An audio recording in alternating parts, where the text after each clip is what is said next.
ꯃꯤꯒꯤ ꯃꯊ꯭ꯋꯥꯏ ꯅꯨꯡꯉꯥꯏꯇꯕꯁꯦ ꯑꯩꯁꯨ ꯇꯧꯅꯤꯡꯗꯦꯕ ꯚꯤꯗꯤꯑꯣꯗꯣ ꯗꯤꯂꯤꯠ ꯇꯧꯊꯣꯛꯈ꯭ꯔꯕꯅꯦꯕ ꯑꯩꯅ ꯅꯝꯃꯤꯗꯣ ꯚꯤꯗꯤꯑꯣꯗꯣ ꯑꯩꯈꯣꯏ ꯂꯣꯟꯅ ꯀꯩꯅꯣ ꯇꯧꯔꯒ ꯅꯝꯕ ꯅꯠꯇꯦꯕ ꯑꯗꯨ ꯃꯇꯝꯗꯨꯗꯗꯤ ꯀꯩꯝꯇ ꯍꯥꯏꯔꯛꯇꯦ ꯑꯗꯨꯒ ꯍꯧꯖꯤꯛꯇ ꯚꯤꯗꯤꯑꯣ ꯊꯥꯒꯠꯂꯀꯥꯟꯗ ꯑꯗꯨꯃꯥꯏꯅ ꯄꯥꯝꯗꯦ ꯈꯣꯠꯇꯦ ꯑꯩꯈꯣꯏ ꯌꯥꯎꯍꯜꯂꯛꯑꯦ ꯍꯥꯏꯕꯁꯦ ꯈꯤꯇꯪꯗꯤ ꯅꯨꯡꯉꯥꯏꯇꯦ ꯑꯗꯨꯃꯛꯄꯨ ꯀꯩꯁꯨ ꯀꯥꯏꯗꯦ ꯃꯦꯇ꯭ꯔꯣ ꯂꯩꯔꯝꯗ꯭ꯔꯗꯤ ꯑꯩꯈꯣꯏ ꯀꯥꯔ ꯑꯃꯗꯤ ꯁꯣꯏꯅ ꯂꯩꯗ ꯌꯥꯔꯣꯏ ꯀꯥꯔ ꯅꯠꯇ꯭ꯔꯁꯨ ꯏ ꯔꯤꯛꯁꯥ ꯑꯃꯗꯤ ꯂꯩꯗ ꯌꯥꯔꯣꯏ ꯉꯁꯤꯗꯤ ꯗꯦꯜꯂꯤꯗ ꯂꯩꯕ ꯍꯥꯏꯗꯣ ꯑꯁꯦꯡꯕ ꯃꯍꯥꯎꯗꯣ ꯐꯪꯉꯦ ꯉꯁꯤ ꯍꯟꯗꯛꯀꯤ ꯑꯣꯏꯅ ꯁ꯭ꯃꯣꯛ ꯄꯣꯛꯁꯤꯅ ꯂꯨꯄꯥ 300 ꯐꯗꯤ ꯐꯖꯔꯦ ꯆꯥꯗ꯭ꯔꯒꯁꯨ ꯍꯥꯎꯗꯧ ꯃꯥꯜꯂꯦ ꯁꯤꯗꯤ ꯊꯔꯣꯏꯁꯤꯅ ꯃꯃꯜ ꯀꯌꯥ ꯄꯤꯔꯤꯅꯣ ꯀꯤꯂꯣꯗ 300 ꯁꯤꯗ ꯊꯔꯣꯏ ꯂꯩꯔꯦ ꯂꯨꯄꯥ 300 ꯀꯦꯖꯤꯗ ꯑꯣꯛꯁꯥꯁꯤꯗꯤ ꯀꯤꯂꯣꯗ 380 380 ꯑꯣ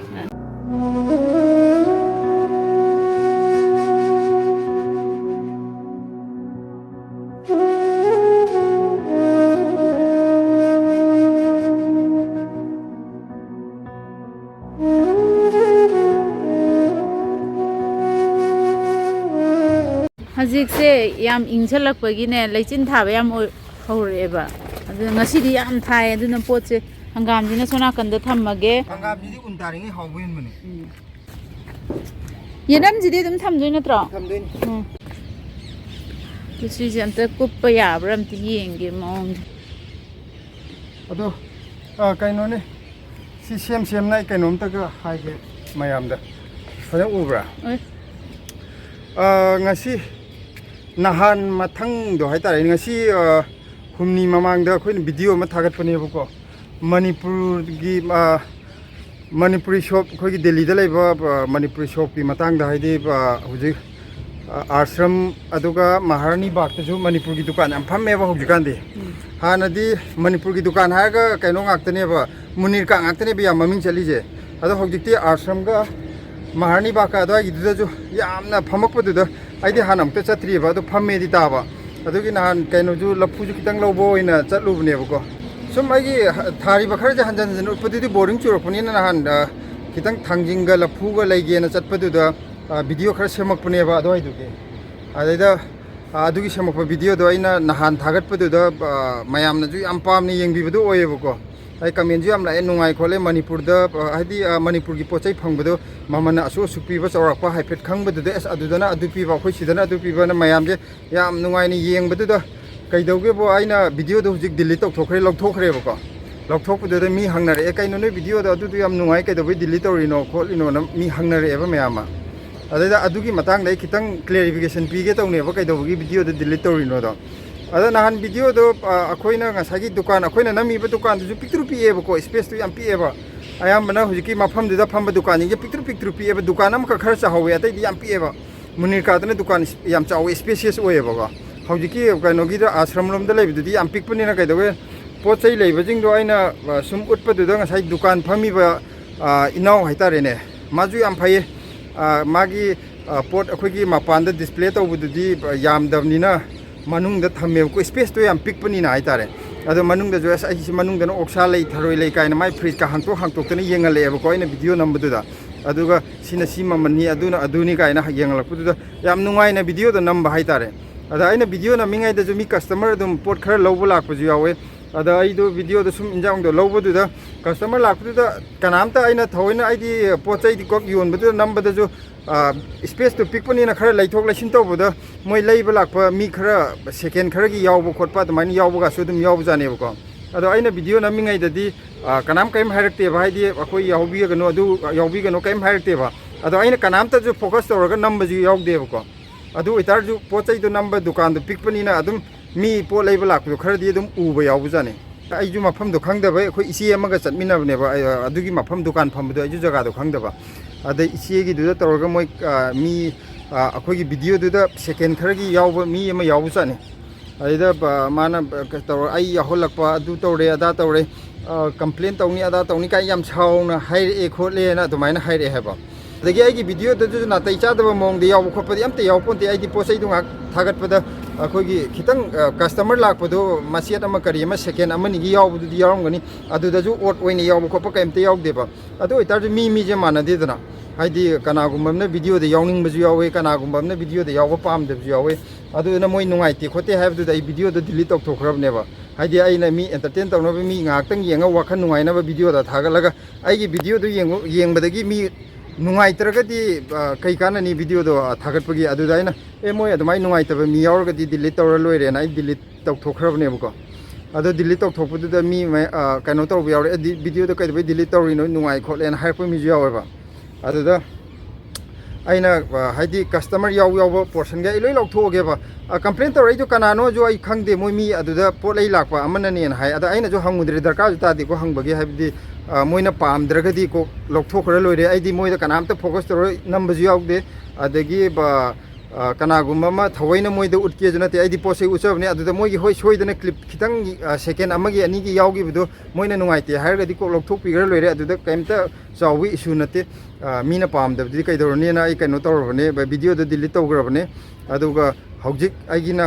ꯁꯤ ꯀ꯭ꯂꯦꯔꯤꯐꯤꯀꯦꯁꯟ ꯄꯤꯕꯁꯤꯒꯤ ꯃꯈꯥ ꯇꯥꯕ ꯑꯣꯏꯅ ꯚꯤꯗꯤꯑꯣꯗꯨꯒꯤ ꯀꯁꯇꯃꯔ ꯁꯔꯨꯛ ꯀ꯭ꯂꯤꯞꯈꯩꯗꯣ ꯂꯧꯊꯣꯛꯈ꯭ꯔꯒ ꯃꯈꯥ ꯇꯥꯕ ꯚꯤꯗꯤꯑꯣꯗꯣ ꯑꯗꯨꯝ ꯍꯥꯞꯆꯔꯛꯀꯦ ꯀꯅꯥꯒꯨꯝꯕ ꯚꯤꯗꯤꯑꯣꯗꯣ ꯍꯥꯏꯗꯤ ꯌꯦꯡꯍꯧꯗꯕ ꯌꯦꯡꯅꯤꯡꯕ ꯌꯥꯎꯔꯒꯁꯨ ꯑꯗꯨꯝ ꯌꯦꯡꯕ ꯌꯥꯅꯅꯕ ꯍꯥꯏꯗꯤ ꯀꯁꯇꯃꯔꯁꯤꯡ ꯂꯥꯛꯄꯁꯤꯡꯗꯣ ꯑꯩ ꯂꯣꯏ ꯂꯧꯊꯣꯛꯑꯒꯦ ꯀꯝꯄ꯭ꯂꯦꯟ ꯇꯧꯕꯗꯨꯕꯨ ꯑꯣꯏꯔꯦ ꯇꯧꯗꯕꯕꯨ ꯑꯣꯏꯔꯦ ꯃꯣꯏ ꯂꯥꯛꯄꯈꯩꯗꯣ ꯂꯣꯏ ꯂꯧꯊꯣꯛꯑꯒꯦꯕ ꯁꯦꯀꯦꯟ ꯑꯃꯒꯤꯕꯨ ꯌꯥꯎꯔꯁꯨ ꯁꯦꯀꯦꯟ ꯃꯈꯥꯏ ꯑꯃꯒꯤ ꯌꯥꯎꯔꯁꯨꯀꯣ ꯍꯥꯏꯗꯤ ꯃꯤꯒꯤ ꯃꯊ꯭ꯋꯥꯏ ꯅꯨꯡꯉꯥꯏꯇꯕꯁꯦ ꯑꯩꯁꯨ ꯇꯧꯅꯤꯡꯗꯦꯕ ꯑꯗ ꯑꯩꯅ ꯈꯤꯇꯪ ꯐꯖꯗꯕ ꯑꯃꯅ ꯀꯩꯗꯧꯒꯦꯕꯨ ꯑꯩꯅ ꯅꯝꯃꯤꯗꯣ ꯚꯤꯗꯤꯑꯣꯗꯣ ꯑꯩꯈꯣꯏ ꯂꯣꯟꯅ ꯀꯩꯅꯣ ꯇꯧꯔꯒ ꯅꯝꯕ ꯅꯠꯇꯦꯕ ꯍꯥꯏꯗꯤ ꯀꯦꯃꯦꯔꯥꯒꯗꯣ ꯂꯣꯠꯁꯤꯜꯂ ꯅꯝꯕ ꯅꯠꯇꯦ ꯐꯣꯡꯅ ꯑꯗꯨꯝ ꯇꯧꯔꯒ ꯗꯨꯀꯥꯟ ꯐꯝꯃꯤꯕ ꯑꯉꯥꯡꯗꯨꯁꯨ ꯑꯩꯅ ꯚꯤꯗꯤꯑꯣ ꯅꯝꯃꯤꯉꯩ ꯃꯔꯛꯇꯨꯗ ꯑꯁ ꯑꯩꯁꯨ ꯑꯝꯇ ꯁꯕꯁꯀ꯭ꯔꯥꯏꯕ ꯇꯧꯍꯧꯕꯤꯒꯦ ꯀꯥꯏꯅ ꯃꯥꯁꯨ ꯁꯕꯁꯀ꯭ꯔꯥꯏꯕ ꯑꯩ ꯀꯩꯅꯣ ꯃꯃꯥꯡꯗꯨꯗ ꯚꯤꯗꯤꯑꯣ ꯅꯝꯃꯤꯉꯩꯗꯨꯗꯒ ꯇꯧꯁꯜꯂꯛꯏꯅꯦꯕꯀꯣ ꯑꯗꯣ ꯑꯩꯅ ꯂꯣꯟꯅ ꯅꯝꯕꯁꯨ ꯅꯠꯇꯦ ꯐꯣꯡꯅ ꯅꯝꯃꯤꯅꯤ ꯀꯅꯥꯒꯨꯝꯕ ꯑꯃꯅ ꯚꯤꯗꯤꯑꯣꯗ ꯌꯥꯎꯕ ꯄꯥꯝꯖꯗꯦ ꯈꯣꯠꯇꯦ ꯍꯥꯏꯔ ꯇꯥꯔꯗꯤ ꯑꯩꯅ ꯅꯝꯃꯤꯉꯩ ꯃꯔꯛꯇꯨꯗ ꯅꯣꯏ ꯚꯤꯗꯤꯑꯣꯗꯨꯗ ꯁꯣꯏꯗꯅ ꯑꯩꯈꯣꯏꯒꯤ ꯌꯥꯎꯍꯜꯂꯛꯀꯅꯨꯀꯣꯅ ꯍꯥꯏꯔꯝ ꯇꯥꯔꯗꯤ ꯑꯩꯅ ꯑꯦꯗꯤꯠ ꯇꯧꯕ ꯃꯇꯝꯗ ꯉꯁꯥꯏꯒꯤ ꯃꯤ ꯌꯥꯎꯕ ꯁꯔꯨꯛ ꯅꯠꯇ꯭ꯔꯒ ꯃꯣꯏ ꯌꯥꯎꯕ ꯁꯔꯨꯛꯇꯣ ꯑꯩꯅ ꯂꯣꯏꯅꯃꯛ ꯀꯛꯊꯠꯂꯝꯒꯗꯧꯅꯦꯕ ꯑꯗꯨ ꯃꯇꯝꯗꯨꯗꯗꯤ ꯀꯩꯝꯇ ꯍꯥꯏꯔꯛꯇꯦ ꯑꯗꯨꯒ ꯍꯧꯖꯤꯛꯇ ꯚꯤꯗꯤꯑꯣ ꯊꯥꯒꯠꯂꯀꯥꯟꯗ ꯑꯗꯨꯃꯥꯏꯅ ꯄꯥꯝꯗꯦ ꯈꯣꯠꯇꯦ ꯑꯩꯈꯣꯏ ꯌꯥꯎꯍꯜꯂꯛꯑꯦ ꯍꯥꯏꯕꯁꯦ ꯈꯤꯇꯪꯗꯤ नुवाइते अदुमकु कैसु काइदे मी पामदे हाइरमनिना वीडियो अमा डिलीट तौगिबदुदि कैसु नते अदुगी वाने अदो आई कैनो तौरगे सिजिगी मखा ताबोइना हौजिकी ngaraंगी वीडियो दो आई हापचरगे येंगो मयाम ngसिदि अखोय ब्लेसिजु उरेतु ब्लेसि उदे कैनोने युमदा सुम लैबजिदा बोरिंग चुरेना अखोय कैनोगी मणिपुर की दुकान हाइतारेने मणिपुर शॉप अमदा चलुगे ना थोगलैने ममांगदा अखोयसी दिल्ली मनुंगदि मणिपुर शॉप हारगा मुनिकाजे ममिंग चल लेबको मुनिकादि याम लै मरांग काइ लेबगे अदो अखोयजु मुनिकादि हंजन हंजन चले अदो कैनोदजु वीडियो दजु अनिरक अहुमलक अनिरक कुमदि हावखरबा माले सेमगा अदो हंदकना अतोप जगह अमदा अखोयगी आश्रम महारानी बाग लोमदजु हौजिक दुकान याम लैरेना हायबको अदो सिलाजु सिथोले अदो अदोंगी दुदा अमु सोंदा हाय चुनी का अदोमदो ओइना ngasi amuk dukan do kamai tawi kholi munirka dane henbra ashram lom dane henbra pochai marang kaina kayam karom dane laige habdo adu haipet yenga go lakke adudi akoi hujik metro rom de chale akoi sidagi yamna thapa jaga nate metro de station mari manga khakani chatoije mayam atai di khangde metro je delhi ga kaino na sarkar na akoi gi damak sembi baga jam managre kaino ma chatok chasin tawda akoi di metro ngakte ko ana yamju nungai metro leramdradi fazana di wani metro leramdradi akoi car am disone leide yaro car natraju e-rickshaw di leide yaro hai mangda ong yeng up tu rong ta ni koi ngasi lakpai lambi ji di ko yeng mada horror film gi number gi jaga ga male जो कोई बुट लेबम the Lakhara नहीं बुट मान दिया नंगा साइदी मालम मी दे मान दे यो जी मा मान दे न मान वे चुम सकरे पाइले अंगा अंगा बजावरे हुई लंबी थी लापदब को मार्केट अम जो इंजांग की मार्केट अमा जो फावर गलाय अदो सिदा हाईरा मयाम जो योले हंगाम का याम फसम जो योले सिदा पोस्ट आए सिदा यो लौरे हंगाम जे उति उलौद्रे को तान चार दिया कोई न लई देबे मार्केट से सोंदो ओइरमब्रा जो खंगबोनते अस हंगाम पे तु सिला सिदा हंगाम हम नै तो ये तोड़ना ले 50 वारबा वाव दिया राय ने दरा वाव दिया राय ने मफम जे मो ले नम थी ये सिलाना मफम जे तो बुदी माने सिविल एरिया जे एक त गली को मजे मोट बनी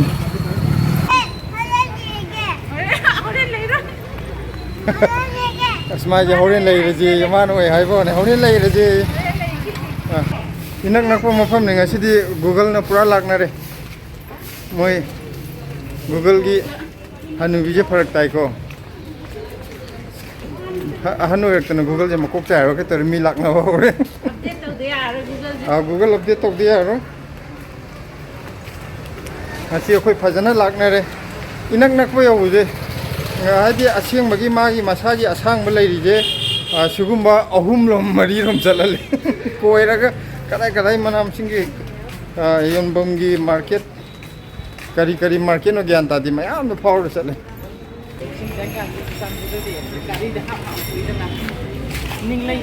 akoi hokji si oi degi thogle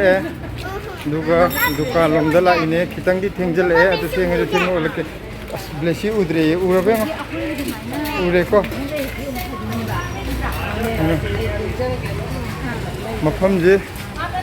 haina akoina Delhi la yam bagi ning jeng e yam nungsi civil area da lai bije haidi akoina government quarters da lai baga civil area ga lai baga je mahau tonga le ba ana thaina akoina light tam ngai matam da Delhi da lai ram du ngasi di pura ning jeng e chi yum da ju changu da yam nungai ngasi di ngasi di taseng hai ta di Delhi da lai ba ma le ngasi na ngai di quarter lai bije tonga le ba ado Delhi da lai ba ma le jina akoi hana lai ko dugi ko ngasi di Delhi da lai ba jo aseng ma hau do phange ngasi handaki hoina koina Nehru Bihar adagi Gupta colony si Vijayanagar gi adu da lai ram matam as pura ngasi di memory je loina pai thore yongchak sina maman ke apiri no hoja nate maman hayu ya tri kai no Camera ya ro ke tal. koi Manipur so puji ama di le hore ko sidana khagadi pikna phamawe munir ka gi dun di chawwe le sida jo chawdi yaung ngani sida ise ga silaga ju la ado yongchak to inu ju lak pa yongchak to kaino ne yoliba dukan mapu duna aina maman do kaya no have the ma camera di hairo ge no ga dum le re vai yadre ko ado aina phone mutala ka camera natra kan hairo on aina have the nogle aduga yongchak amada lupa samani haba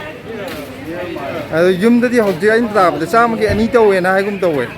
chani gi mari natra manga ga tawe na ado Delhi da sam ka sukai de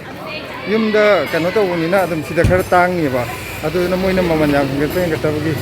wanga natana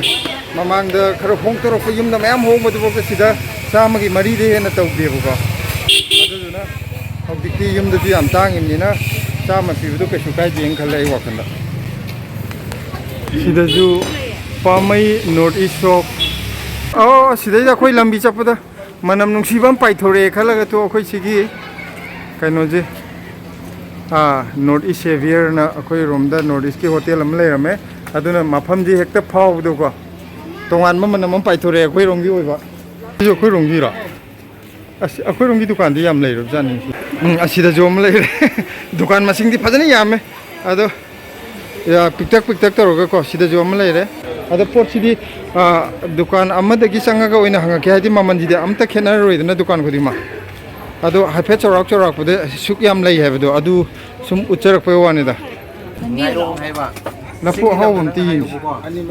yamna chawru ju kana de mi kan yogdam ni na akoi rom da hai ga ne hambra nang na akoi rom da kan da ga ne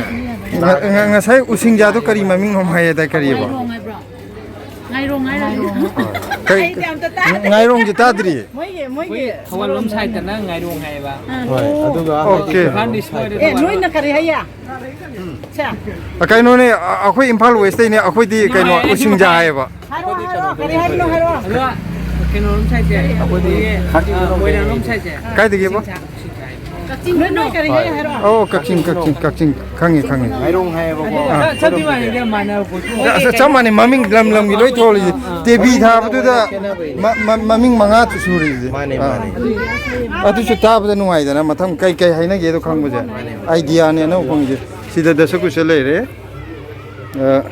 sida thangjing sida le re lok ke no kai channel ma cham lai bune Delhi da blesi nong na ma lai bune size की मतों इन खरादी चौवरी 60 70 80 चांग लाकन सिला नंग palm थांगिंग खालो आई खंगदे ꯑꯆꯧꯕ ꯈꯜꯂꯣꯏꯒꯦ ꯀꯜꯂꯣꯏꯒꯦꯗꯤ ꯑꯩꯈꯣꯏꯅꯤ ꯈꯛꯇꯪ ꯆꯥꯕꯅꯤꯅꯦ ꯍꯣꯏ ꯍꯥꯎꯗꯣ ꯃꯔꯨ ꯆꯥꯎꯒꯗꯧ ꯌꯦꯡꯉꯣ ꯑꯁ ꯉꯥꯏ ꯍꯥꯏꯕꯁꯤ ꯅꯨꯡꯁꯤꯗ ꯌꯦꯡꯉꯣ ꯏꯆꯦ ꯈꯔ ꯂꯥꯛꯑꯣ ꯃꯤ ꯄꯣꯠ ꯂꯩꯕ ꯂꯥꯛꯄꯗꯨ ꯊꯤꯡꯖꯤꯟꯒꯅꯨꯀꯣ ꯑꯩꯈꯣꯏ ꯈꯛꯀꯤ ꯑꯩꯁꯨ ꯈꯟꯕ ꯌꯥꯗꯦ नोने काय लाइन नोइदा ꯍꯧꯖꯤꯛꯇꯤ ꯂꯣꯏ ꯂꯣꯏꯔꯅꯤ ꯊꯪꯉꯦ ꯑꯌꯥꯝꯕ ꯂꯣꯏꯔꯝꯃꯅꯤ ꯁꯤ ꯂꯧꯔꯁꯤꯀꯣ ꯑꯩꯈꯣꯏꯒꯤꯁꯦ ꯀꯩꯅꯣ ꯇꯧꯕꯗ ꯁꯤꯗꯩꯗ ꯑꯁ꯭ꯔꯝꯗꯁꯨ ꯃꯌꯥꯝ ꯍꯥꯡꯉꯦꯅ ꯁꯨꯝ ꯍꯥꯏꯕꯗꯨꯗ कुंठा सेंजोरा ꯂꯣꯝꯕ ꯅꯠꯇ꯭ꯔꯣ ꯂꯣꯝꯕꯁꯦ ꯍꯟꯗꯛ ꯃꯌꯥꯝ ꯍꯨꯟꯕꯅꯦ ꯍꯧ ꯌꯥꯗꯕ ꯑꯗꯣ ꯍꯟꯗꯛ ꯌꯨꯝꯗꯩ ꯆꯔꯥꯕꯨꯗꯤ ꯆꯦꯟꯈꯤꯗꯣꯔꯦꯕ ꯑꯩꯅ ꯑꯩꯈꯣꯏ ꯃꯅꯥꯛꯀꯤꯗꯨꯗꯤ ꯑꯀꯪꯕ ꯂꯧꯔ ꯍꯨꯜꯂ ꯍꯧ ꯌꯥꯗꯦ ꯍꯟꯗꯛꯀꯤ ꯆꯔꯥ ꯄꯣꯔꯛꯑꯅꯤ ꯑꯩꯅ ꯇꯦꯛꯇꯥꯒ ꯂꯣꯝꯕꯒ ꯍꯨꯟꯕꯅꯦꯕꯀꯣ ꯍꯟꯗꯛ ꯍꯧꯗꯕ ꯑꯩꯈꯣꯏꯒꯤꯗꯗꯤ ꯌꯦꯟꯗꯦꯝꯗꯤ ꯌꯥꯝ ꯐꯩ ꯑꯗꯨ ꯏꯆꯦꯒꯤꯗꯗꯤ ꯑꯝꯇ ꯍꯧꯔꯝꯗ꯭ꯔꯦ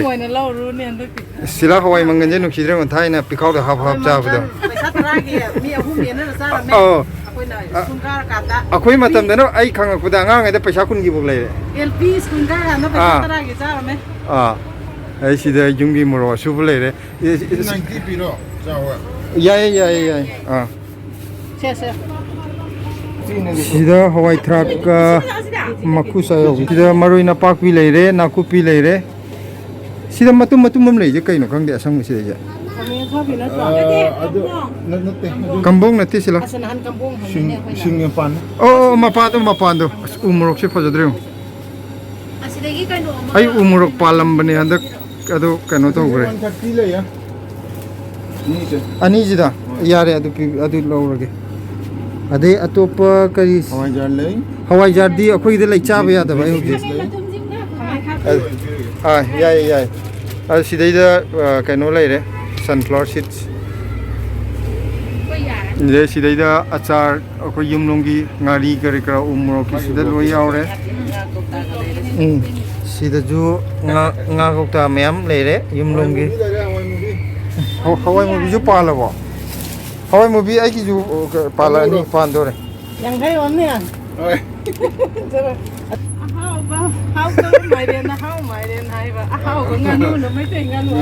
또 시대이다 싱레이래 발 그다이노 시대이다 록레이 줄레이래 ꯑꯩꯈꯣꯏ ꯆꯥꯅꯤꯡꯉꯥꯏ ꯈꯛꯇꯪ 시다 모레 해카 레이래 포트 아직 두칸지가 포트가 얌자는데 포트 파전 야오에 또 용기 샴프라제 파제 샴프라제 얌 파제 용기제 이제 잡아고 시대이다 로이 야오래 시기 가징지부디 시다 줄레이 팡네드나고 tumyakpidu pange tumyakpidina kamai pirino mamandi kya pirino yankai chamaga silasi tumyakpidi yengo nangna kano tobudurana natte am yankai ga chamaga ne ba yankai oin lero ka akhoi ga no jam haicingoni ko na mai je peke jomam dragadi masam ta ga hapo ga haiga do midane ba do peke to ina hapo hai biaro 하이디 난 가진 물이 거리더라. 이래 두부데. 진호만 가가 통을 잡으니 말. 노만 가마 빨래요네. 하이디 잡아 하이디 해봐. 하이디 하이. 하이. 거기 시 스모크 복싱. 아이 하나 이름 먹고 먹자 돼봐. 시시 kaineba buffne sina lupa sanni aduga smoke box na lupa chahum phadi phajare chadraga jo hawdo male sidi aduga oki maruna sanni si oki sina khara saru yawba kangu sijina lupa sanni neba adu oki kaino je capsule ga yawr je simadi pha hawdo male chadraga jo ko adu lupa chahum ne ye si kaino ne mahawdi tongalani ko yumlom dagi ga si thongbu manaro 시대주 옥샤주 레이디 시기가 사게 이는 우드 마타키나 타로이 거 타로이지나 마만 게 아피리노 킬로다 조훔 시대 타로이 레이레 루파 조훔 케지다 하고 옥샤지디 킬로다 380 아두디 시파이 용기지 아이네다 방부도 마팜도 못 버두다 용기 개노 마사진 하우기 엄 하우니시 기홈제 자크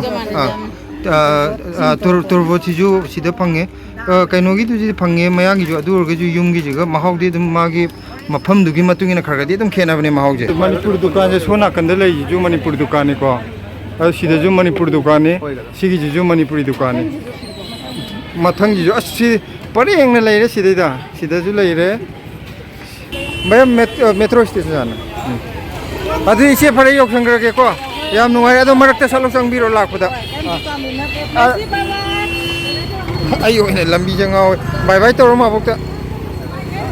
akoi rickshaw je mo post adre mo sigi rickshaw je rickshaw je na tonge ma bokta bye bye bye bye ma bok masih dia yang postai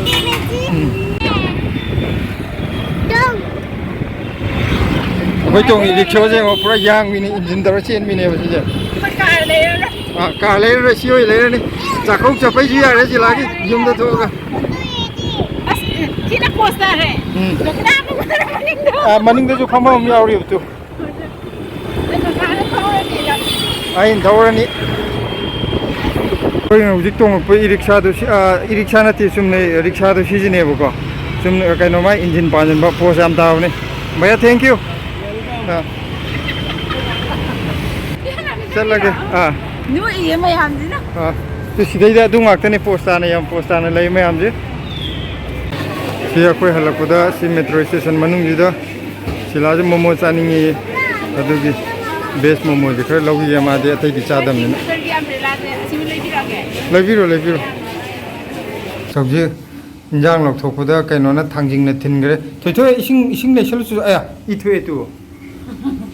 थांजिंग जागदबो थांजिंग चाबदा फंगदबो इदे हेने इ थोकतोकरे कमाय तौनी सिदे मथंगदि थांजिंग लेरपदा नोय थांजिंग लेबा मिना पैसा खरा ताताबा खोय हुजि pot लेरुबदो कई लेरके अखोय पोटपुदि यामना लेबा चटपगी नतेबको अदा लफु जानिंगेना अखोय फकफा यो होबनिना थांजिंग लफुगी अयामा चटपनिदा थांजिंग जुलबा 90 रा सि थांजिंग जे एंगो चावबि चावरे फजना अदो 90 kada ma chawgi size ki matungina khara hong mo khotpa jai thanging ju phajari phajana fresh ori poche ma ji yoruk ta ngai ba male duga sinul pa yang thina ta khamena khabi je si packet macha ji da ai ne ya pamba si ado silu pa yang khai de laure silu pa yang khai an chi kya no lapu je mai kam de lupa nipu male mai singai da ko gi ching lapu do male ching lapu man ro sa Cinglapu ne. Cinglapu je lupa nipu.